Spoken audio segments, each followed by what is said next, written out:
Welcome back to AM Northwest. You know, coaching isn't just for sports teams, it's also playing a role in the workplace. Here to share ways managers can become coaching leaders, we welcome back executive coach and leadership development strategist, Dr. Carol Parker Walsh. How you doing?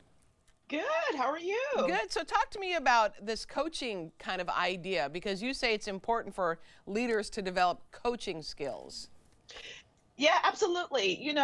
Usually when people think of managing, they're so focused on delivering results and making sure that people are meeting objectives and are overseeing tasks. And they're so focused on that. But what they're not doing, and this is the call for many CEOs across the country, are saying they want their managers to start coaching and developing people for greater engagement, retention, and productivity. Because if people feel as if they're valued in the workplace, if they feel as if they're contributing and that they can grow and develop in that particular company, then they're more likely to stay and do a much better job.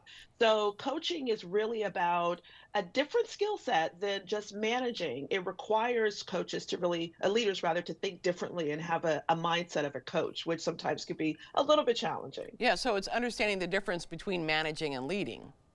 Absolutely, right? Because managing, as I said, is really overseeing Right. goals and tasks and things of that nature, whereas leading and really coaching as a leader is about development and about giving people an opportunity to see the possibilities. It's much more aspirational than it is just Oh, focusing on the tasks at hand. So okay. it's allowing people to develop the opportunities and to see themselves moving on, moving forward, or achieving more within the workplace versus just taking care of the tasks and just having head down and focused on what's in front of them. You say there are three foundations of coaching. So talk to me about those.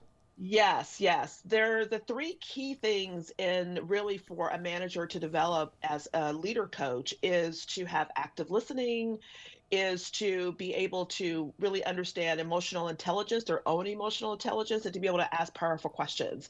And active listening is so important because most of us listen just enough to be able to prepare our own responses to what people Yeah, are saying. that's very So we true. don't that right, so we don't take Yeah. everything in, but active listening is really not only listening to what's being said, but being able to understand what's not being said through nonverbals or the underlying meaning behind what people are saying. So it takes a little bit of a skill set, but active listening is a core foundation of coaching. And then powerful questions. Really, what coaching is about is not you having the answer. And that's another difference between managing and leading. It's not you having the answers, it's helping the individual find their own answers and tap into their own wisdom. So by asking powerful questions, you're allowing people to actually tap into their own brain power and to their own knowledge and find their own solutions. So it's allowing people to have a greater sense of critical thinking and critical analysis and actually to understand that they know more than they think they know.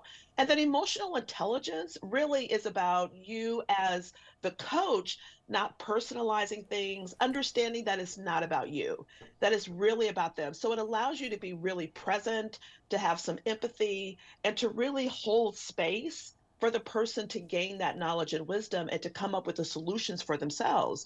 I mean, most leaders would love their team members to be great problem solvers and have great decision making. And by asking questions and allowing for space for them to come up with their own solutions helps to really advance that level of intelligence and productivity for the leader. Oh, So, but you as the coach have to be really knowledgeable of how not to get involved or solve the problem or give the answer, but to really hold the space. And emotional intelligence really allows people to do that. it seems like it would also just make you a better coworker if you took that kind of attitude as well, that kind Well, of that thought is process. true. Yeah, right? That is true. Okay. That is true. You say becoming an impactful coach means trust and open communication are key.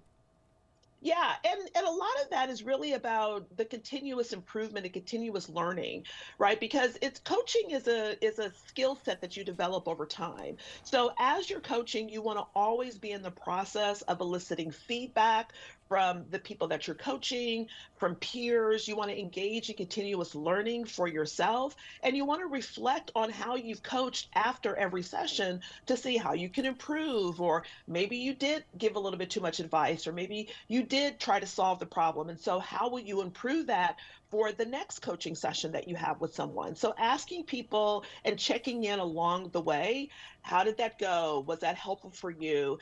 Was there something that I could have done better to really help you gain more knowledge and information for yourself? And getting that feedback and reflecting on it is key to becoming an impactful I coach. also like, too, you talk about coaching cross-generationally.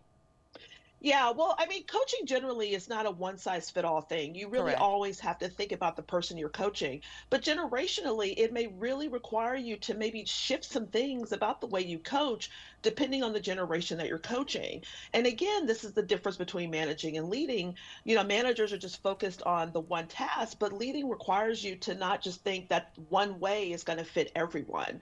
And so you want to really be considerate of whether or not you're coaching a millennial or a Gen Z, and they may need a little bit more handholding than someone who may be from a boomer or Gen X generation who can really have more handoffs. So you want to think about how you're going to approach coaching cross generationally so Yeah. you're giving people the space that they need in order to find the solutions for giving them the best results. Really great advice. Dr. Carol Parker Walsh, always good to see you. Thank you. You bet. All right, we'll be right back with more AM Northwest. Don't go away.